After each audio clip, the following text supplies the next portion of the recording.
It was an ancient call, older than Earth's first oceans, older than the concept of language itself. A resonance buried deep within the fabric of space, woven into reality long before stars learned how to burn. Civilizations had risen and vanished without ever touching it.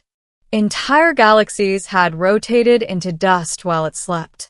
And then, one night, a woman called out.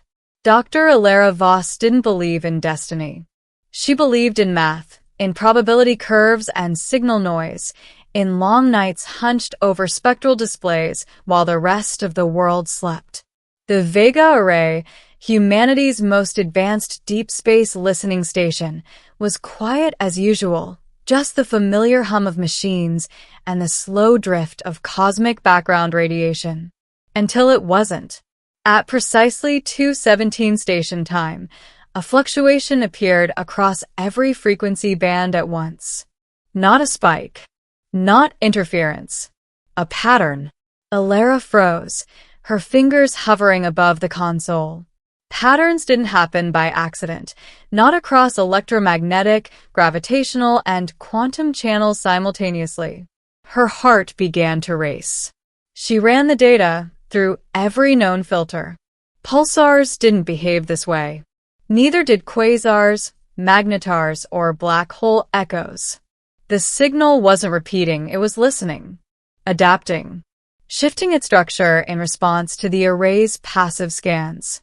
Someone or something was aware. Protocol demanded she shut down and alert the directorate. Instead, Alara did the one thing no human had ever done before. She spoke. "This is Dr. Alara Voss," she said softly, her voice barely louder than a whisper. "If you can perceive this transmission to respond." The array converted her words into raw informational structure, mathematics, intent, waveform logic, and sent them screaming into the void. For a long moment, nothing happened. Then the universe answered. The response didn't arrive as sound or image. It arrived as pressure, a sensation of awareness pressing gently against Alara's mind, as if reality itself had turned to look at her. The lights dimmed. Gravity fluctuated. The array's shielding screamed as energy levels climbed beyond safe limits. And then a voice emerged, not through speakers, but directly within her consciousness. "You have called. I have responded." Alara collapsed into her chair, breath ragged. What are you?" she whispered. "I am known by many names across epochs. Guardian. Warden. Ender. I am the one who listens when the silence is broken." Data flooded her screens, star maps spanning billions of years, civilizations igniting and vanishing like sparks, galaxies folding in on themselves. Humanity appeared only briefly, a fragile flicker at the edge of the cosmic timeline. "You're alive," Alara said. "Alive is a limited word. I am continuity. I exist to preserve balance." Alara's scientific mind struggled to keep pace. Why respond now? Why me? The presence paused as if considering. Because she has called before. Alara felt a chill crawl down her spine. The universe shifted. Reality bent, not violently, but precisely. The Vega Array vanished, replaced by a vast chamber of impossible geometry. At its center stood a woman, or something shaped like one, tall, radiant, her form composed of shifting starlight and dark matter. Her eyes held entire galaxies. "I am the caller," the entity said. "And you're the echo." Alara tried to speak, but the words caught in her throat. "I've never." "Not in this lifetime," the caller interrupted gently. "But you have stood here before. Many times. Across many cycles." Memories stirred. Dreams Alara had dismissed as stress-induced hallucinations. Endless halls of light. A hand reaching toward her across centuries. A promise she couldn't remember making. "What do you want from me?" Alara asked. The caller raised a hand, and the cosmos unfolded. Humanity's future appeared, colonies spreading across nearby stars, wars igniting over scarce resources, artificial intelligences surpassing their creators. Then came collapse. Not dramatic, not sudden. Just slow entropy. Your species is approaching a threshold, the caller said. One it has failed to cross before. Elara swallowed. Failed. Every time humanity reaches outward far enough to be noticed, it destroys itself or destabilizes others. Balance must be preserved. Realization struck like a blow. You're saying you end civilizations. When necessary. Elara's voice shook. You plan to end us. The caller stepped closer. Space itself seemed to bow around her. I did. Elara clenched her fists. Then why respond at all? The caller's gaze softened, just slightly. Because this time you answered differently. Elara felt the weight of countless extinct species pressing down on her. You're giving us a chance. I am giving you a choice. The chamber dissolved, replaced by Earth as seen from orbit. Blue, fragile, breathtaking. Humanity can ascend beyond destructive cycles, the caller said.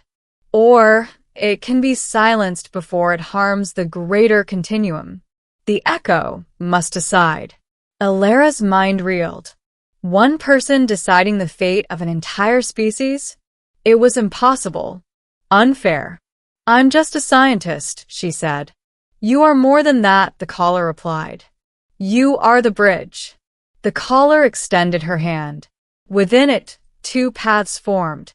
One showed humanity's technological transcendence, merging with consciousness itself, abandoning physical dominance, becoming caretakers rather than conquerors. The other was merciful oblivion. A quiet cosmic event. No suffering. No legacy. Elara thought of her childhood, the night sky she'd fallen in love with, her father teaching her constellations, the hope that drove humanity to explore rather than hide. We're flawed, Elara said, but we learn. Slowly, painfully. That has to count for something. The caller studied her, galaxies spinning in her eyes. You said this before. Then maybe it was true then too. Silence stretched. Then the caller smiled, a gesture that bent space-time. Very well. Humanity will not be ended. Elara exhaled shakily.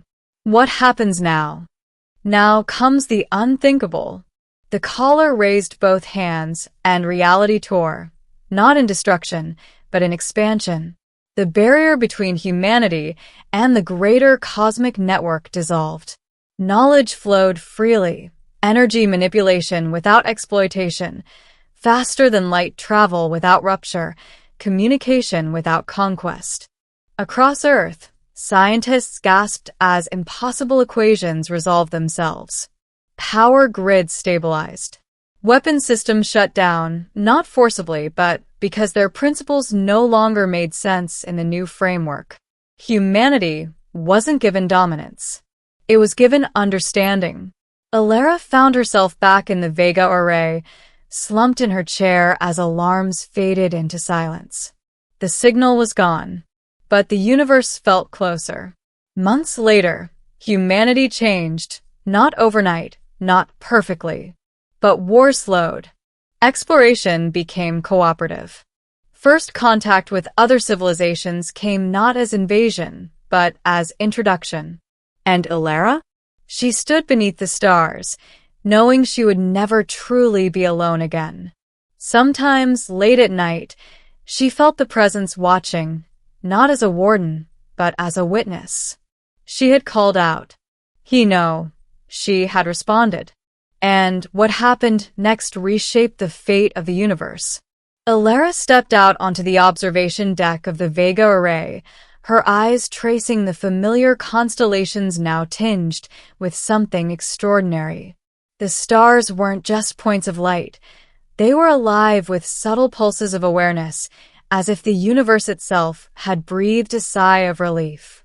She realized then that the caller hadn't just answered her voice. The caller had listened, understood humanity's stubbornness, its hope, its mistakes, and chosen to give them a chance. A chance humanity had never truly earned before. A shiver ran down her spine. She understood the truth now. Evolution wasn't about survival. It was about comprehension, about seeing the universe not as a conqueror, but as a participant. And she had been the bridge. For a moment, silence. Then, deep in her mind, the caller's presence whispered one last time. Remember, Echo, the unthinkable is never the end. It is the beginning. And as the Vega array hummed back to life, the stars blinked in subtle patterns, greetings, perhaps, or promises. Alara smiled. Humanity had been given the impossible gift, not dominion over the universe, but the understanding to shape its destiny wisely. She lifted her hand, almost instinctively, toward the sky, and for the first time in human history, the cosmos seemed to reach back. The impossible had happened, and the universe would never be the same again.